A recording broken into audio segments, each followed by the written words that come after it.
je vais me laisser guider et faire ta volonté sans murmurer, en espérant dans ta bonté. Dimanche 18 septembre.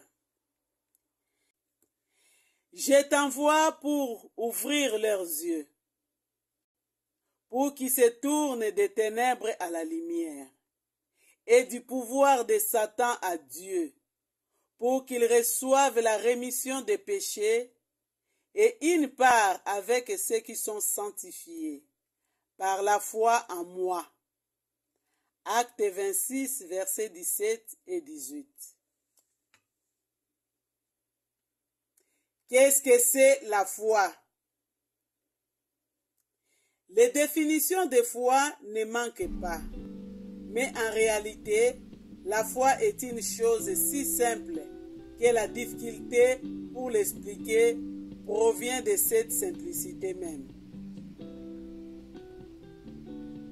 Spurgeon disait, la foi est le produit de trois facteurs: connaissance, croyance, confiance. La connaissance vient en première ligne. Comment croiront-ils en celui dont ils n'ont point entendu parler? Romains 10, verset 14. Apprenez à connaître Jésus en lisant la Bible. Appliquez-vous à sonder ce qu'est le sacrifice de Christ. Écoutez la voix de l'Évangile, écoutez Dieu. Ensuite, il faut croire Dieu et tout ce que sa parole nous révèle de lui, de son Fils, de nous-mêmes.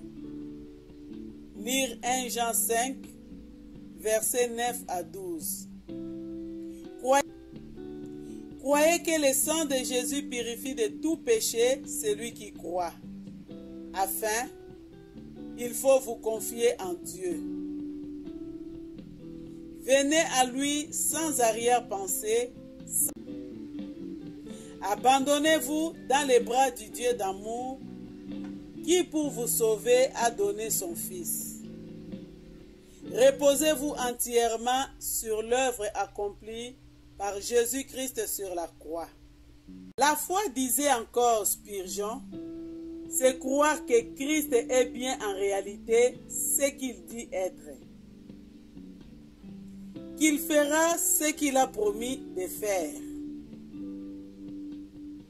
Et par conséquent, c'est s'attendre à ce qu'il le fasse.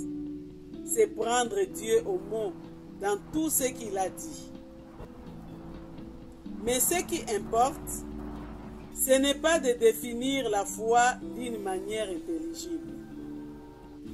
Ce qu'il vous faut, lecteur, c'est avoir la foi en recevant Jésus dans votre cœur.